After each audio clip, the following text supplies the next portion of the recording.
IRB, Braskem e Taesa. Já deixa o like no vídeo e vamos direto para o conteúdo. E a IRB divulgou o resultado de agosto e nos leva aqui a mais um prejuízo, agora de 164,7 milhões, comparado a um lucro de 84,8 milhões do trimestre do mesmo mês do ano passado, né? E ela justifica que tivemos aqui não recorrente no ano passado, senão também teria sido prejuízo de 44 milhões, né? Tivemos no recorrente de PIS/PASESP, que é uma conversa meio de maluco, já vou conversar sobre isso, tá? Enfim, nós temos aqui então um agosto com uma despesa de sinistro muito forte, uma sinistralidade de 145%. É uma sinistralidade insana, né? Mas ele justifica que esse ano aqui estamos cheios aí de sinistralidade anormal, né? Principalmente aqui no rural e na pandemia. Então, se fosse uma sinistralidade normalizada, nós teríamos então 81,9 aqui em 2022, ante 87,2 no ano passado. Então, seriam sinistralidades ok, né? Mas aí fica uma grande questão, né? Tudo isso depende do bom trabalho que a empresa faz, né? Se o seguro é de maior risco, como o agro, dependendo de onde for, é maior risco, tem que cobrar um prêmio maior. Então, assim, eu não concordo tanto com essa justificativa. A gente vê aqui os prêmios diminuindo em relação ao mesmo mês do ano passado, não tem problema nisso, desde que tenha sendo feito aí bons seguros entrando, né? Não adianta ter o prêmio infinito aqui de alta e só dar sinistralidade maior ainda, é pior, né? Então, a gente vê nos últimos 8 meses até que quase que linha com o ano passado, beleza, né? A gente vê aqui os prêmios retidos também está um pouquinho abaixo, os prêmios ganhos também estão um pouco abaixo, 4,2 contra 3,5, no mês aqui 631 contra 487.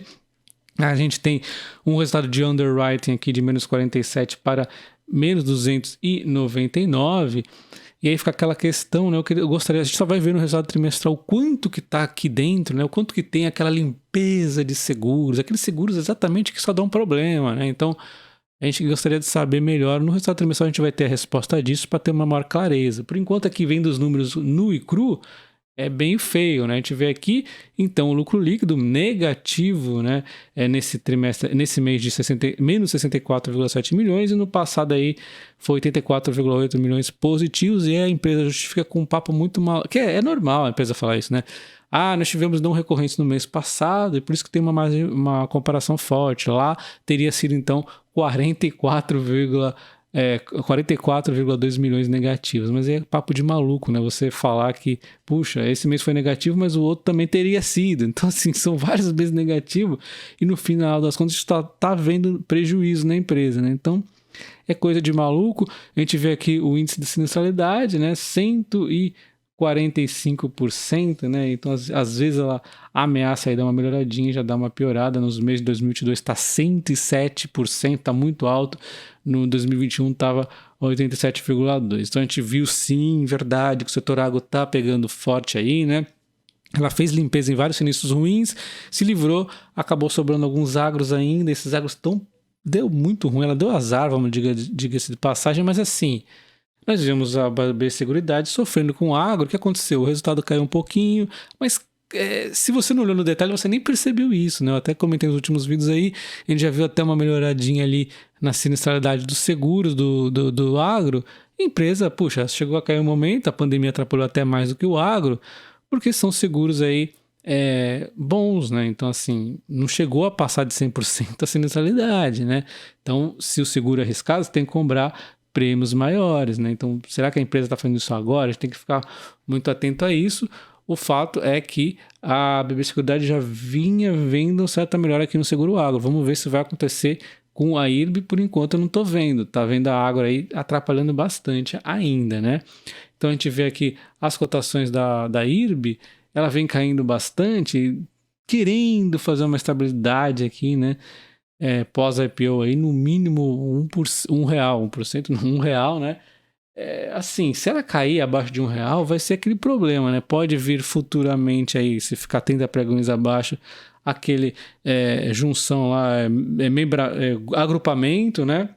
Então, pode fazer cair mais, como nós vimos aí a Oi. Não é algo preocupante assim, mas em termos do psicológico da Bolsa de Valores acontece, é besteira em termos de fundamentos, mas na prática acontece, é uma verdade que a gente não pode ignorar. E aí a gente vê o aluguel de ações, que é uma pressão extremamente vendedora, né? Chegou a ápice aqui na época do follow-on. Aí o pessoal aceitando R$1 como um preço legal, mas a gente já vê logo de cara um mês aí com prejuízo.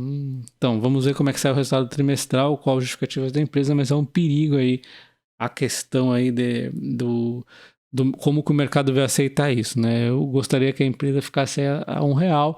Por enquanto eu não estou tanto de olho nela, temos outros cases interessantes, mas é lógico, né? De repente ela começa a mostrar alguma melhora e ainda estiver a preços baratos como hoje, aí eu posso estar ingressando aí, né? A Braskem lançou a prévia operacional do terceiro trimestre de 2022 e ela foi relativamente neutra. Vamos dar uma olhada aqui para entender, né? A gente vê a taxa de utilização no Brasil de eteno mantendo neutra em relação ao trimestre do ano passado e aumentando em relação ao trimestre anterior. A de etano verde, uma leve queda aqui em relação ao trimestre do ano passado, um leve aumento aqui em relação ao trimestre anterior, então bem neutro aqui, né? O que é bom dado o cenário caótico que estamos vivendo. Puxa, manteve neutra aqui a taxa de utilização, perfeito. A gente vê aqui a taxa de utilização nos Estados Unidos e Europa e aí começa a morar o problema, né? Olha só, declínio significativo aqui de 20 pontos percentuais em relação ao ano passado nos Estados Unidos, na Europa 14, em relação ao trimestre anterior, praticamente neutro aqui na Europa, uma queda nos Estados Unidos. Isso mostra que o exterior, principalmente os países desenvolvidos, eles estão sofrendo aí com o problema da pandemia, né? Impressão de dinheiro, a Europa aí com toda essa crise que estão vivendo, né? Então, assim, você está vendo que está um impacto sim, mas, verdade seja dita, teria sido menor esse impacto se não fosse algumas paradas programadas, não programadas, aliás, né?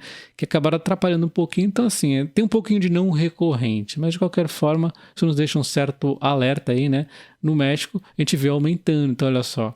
Parece ser ironicamente, o primeiro mundo está sofrendo um pouquinho mais do que os países em desenvolvimento, né, como o Brasil e México aí.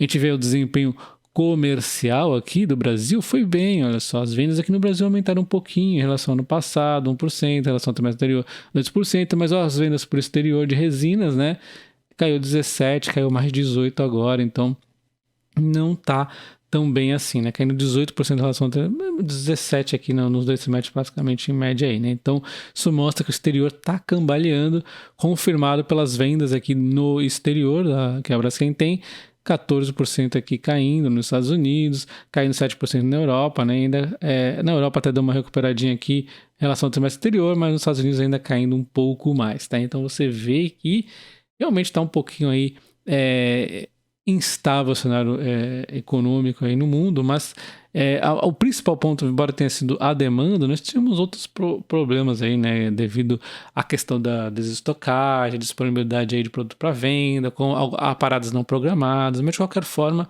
eu vejo isso aqui como um leve alerta aqui em relação ao cenário mundial, mas eu até acredito que o mundo vai se recuperar disso, né? Até que no último ano a Braskem caiu 30%, se você pegar esse topo super recente aqui, a gente vê uma queda de 41% e ela teve uma belíssima de uma recuperação por conta de propostas de venda, todo aquele enrosco, né? Já subiu 32%, mas ainda está muito barata, né? Assim, mas vai de cada um, esse setor meio cíclico, pode ser que sofra mais, ainda tem esse processo de venda, compra, essa doideira toda aí. O fato é que quem comprou aqui nos fundos já está com um belíssimo de um lucro, mas né, pode ser que suba muito mais, como pode ser também que acabe caindo, né? É um setor que eu não gosto muito se eu fosse comprar para especular. Se fosse comprar seria para o longo prazo, porque é uma empresa interessante, né? Mas não encaixa tanto no meu perfil aí de investimento, que eu gosto de outros cases aqui de crescimento, como por exemplo a própria Cosan, de repente a Vale, né? A petrolíferas eu gosto muito, então vai muito aí do seu perfil, né? Não compre só porque o Barsi ou a Luísa ou alguém está comprando, né? Se você gosta do perfil da empresa, puxa, é uma empresa interessante.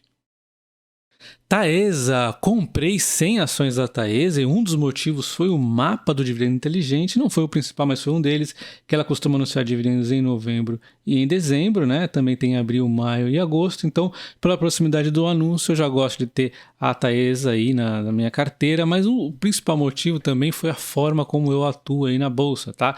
Então, eu não acho que a Taesa está num belo desconto, nesses preços eu prefiro a Transmissão Paulista e mesmo a Alupar também, só que acontece, ela é uma ótima ótima pagadora de dividendos, né? Ela tem aí, vinha de muita alta, né? E eu costumo operar na bolsa vendendo calls, compromisso de vender as ações para remunerar a carteira, uma remuneração extra, tá? Então eu vinha vendendo várias aqui e tal, 500, 600 aí, só que 100 delas em algum momento escapou do meu controle e foi exercida assim, que eu achei que não fosse, mas no último dia, sexta-feira que ia vencer lá as calls, ela subiu e vendi. Pronto, então o que eu fui fazendo? Fui vendendo puts, né? Passou um mês, 2 meses, fui vendendo aí 100 a 200 puts. E, se eu não me engano, mais ou menos nesses dias aqui ó, de baixa, acho que foi nesse aqui, até que depois ainda caiu mais um pouco, eu vendi calls ali praticamente no preço, tá? Porque eu queria realmente comprar a Taesa agora antes do anúncio de dividendo. Então eu vendi e agora chegou a sexta-feira aí, né? E eu fui exercido aí em comprar a Taesa novamente a R$40, que foi um preço mais barato do que eu vendi lá no passado, e ainda por cima fui ganhando prêmios aí de calls e de puts que viraram pó, e essa put de agora mesmo que foi exercida. E como é que funciona, né? Funciona da seguinte forma, tá? Vamos supor que hoje eu quisesse comprar a Taesa nesse preço mesmo, só que eu até topo comprar nesse preço, só que ou eu tô sem dinheiro, eu quero um prêmio maior, né? Então o que eu posso fazer é vender aí uma put, né, para o mês que vem a 40,17 ou 39,67, que é as que a gente chama de no preço, tá? Tá muito no preço aqui, porque tá bem próximo do preço da Taesa aí de 39,93, tá? Venceria aqui em 18 de novembro, daqui a 17 dias úteis. Então, com isso, olha só, eu me comprometendo a comprar a Taesa a 39,67 no mês que vem, eu estaria ganhando um prêmio aqui, ó, de 1,60, dado a última venda aí, 1,60 de yield, tá? 64 centavos, dado a última negociação. Isso não é garantia nenhuma, é um exemplo, né? E a 40,17 seria um prêmio maior, né? 0,81%, mas é óbvio, eu estaria pagando mais caro aqui, né? Do que na verdade ela está hoje. Talvez até um pouquinho aí de mais garantia que ela vá ser exercida. Se eu realmente quiser comprar, puxa, não tenho dinheiro, mas eu quero comprar a Taesa e eu vou querer garantir aí que mesmo que ela suba um pouco, eu vá aí comprar ela. Então eu posso vender uma put, ó, um valor maior, né? Aí o prêmio de 2,10 eu tô meio que garantindo comprar ela no futuro. Só que o prêmio vai começando a proporcionalmente ficar não tão interessante assim. Tem que fazer as contas, depende muito, tá? Eu acho que as que mais acabam sendo lucrativas é no preço, desde que você queira comprar a ação. E outra tática muito legalzinha, que eu uso muito mesmo, é a ação estar num determinado valor e eu falo, puxa, eu não quero comprar a Taesa a 39,93, mas eu quero comprar a 38,17, por exemplo. É perfeito, você vende uma aqui a 38,17, é só um exemplo, um prêmiozinho aí de 0,65 e ainda um compromisso de comprar a Taesa aí a 38,17, que seria mais barato ainda do que o preço atual dela, tá? Então essas são as formas de comprar. Essa aqui seria abaixo do preço, o strike, tem no preço e tem também acima, né? E voltando aqui para a questão dos dividendos, né? A Taesa ela costuma anunciar dividendos em novembro e ou dezembro, e aí uma data muito sugestiva que nos vem à mente é dia 9 de novembro, junto com o seu resultado trimestral, que vocês vão acompanhar aqui no canal, tá? Eu vou trazer aqui.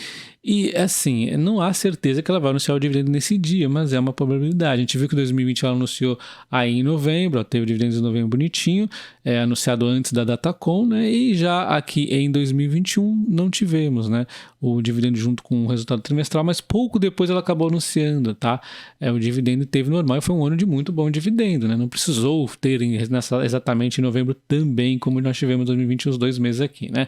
Porém, algo que pode acabar impactando um pouco nos dividendos nesse momento é o leilão aí de transmissão, né? Então nós temos no meio aí, no fim do ano, né, o leilão de transmissão que deve aí movimentar investimento CAPEX aí previsto de 3,27 bilhões e pode ter alguma lote aí sendo vencido pela Taesa. Isso pode impactar aqui um pouquinho nos planos de dividendos de curto prazo. Lembre-se que no longo vai ficar ainda maior, né? Então é bastante positivo quando a empresa de transmissão ganha um leilão de energia, no meu entendimento. Então a gente vê aqui a questão de TAE 4, TAE 11 e TAE 3, nós temos um dividendo muito similar. Então vai de cada um, né? Qual comprar? Vai da sua escolha. Você gosta de ter as mesmas ações que os controladores, que você está mais seguro aí? TAE 3, né? Certeza, os ONs, né? Você gosta de de repente ter uma ação com valorzinho menor e ter um dividendo um pouquinho maior, eventualmente, isso nem está acontecendo nesse momento, né? Aí de repente tá E4, alugar as ações também. Ou você, como eu, gosta de eventualmente ganhar dividendo sintético, vendendo caos, né? De repente comprando ações via put. Tá E11 com certeza é a que eu mais prefiro. Todas elas em termos de dividendo estão iguais, até empresas também estão muito similares, então vai aí da estratégia de cada um, tá? E para finalizar aqui com a Taesa, nós temos a reunião ordinária aí, do conselho que nós tivemos da Taesa, e a ordem do dia foi a proposta da contratação da empresa Biotânia Energia Sustentável para manter aí a transmissão elétrica mariana, tá? O objetivo foi aprovar essa empresa Biotânia como serviço de consultoria ambiental especializada para a execução das compensações ambientais obrigatórias no Projeto Mariana, tá? Então olha só que interessante, às vezes as pessoas pensam, entregou o projeto e já era, né? Deixa lá a linha parada. Não, tem que manter essa linha, tem que trazer sempre eficiência, tem que cumprir com as obrigações também, tem que manter aí ela disponível. Então a Taesa faz esse papel, é muito bem feito. Então tá aí ela buscando fornecedor então de consultoria ambiental, tá? E a Taesa compõe meu top 5 da carteira, né? Meu top 5 compõe aí quase 43% da minha carteira de ações no Brasil, onde hoje 9,2% é Taesa, 11,5% é Transmissão Paulista, 7,5% é Engie, nós temos 6,7% a Sanepar e 7,2% aqui o Banco do Brasil. Então, você vê que não tem assim grandes segredos. O meu maior peso aqui, as maiores ações com maior peso não tem grandes segredos. Em outras questões aí eu posso estar arriscando um pouquinho mais, pegando aí um case mais disruptivo, né? Mas aqui é bem feijãozinho com arroz, sempre comprando na baixa, exceção a Taesa desse momento que eu comprei, para repor, né, uma venda que eu não queria nem ter feito lá, tanto que eu nem cheguei a lançar essa venda aqui porque eu sabia que ela ia voltar mais dia, menos dia, tá? Então tá aqui meu portfólio top 5. Já se inscreve para não perder mais vídeos, inclusive o que eu tenho comprado aí mais de ações nesse mês. Comenta aí se você tem a TAE4, TAE11, TAE3 ou de repente nenhuma delas. Um abraço e até o próximo vídeo. Valeu!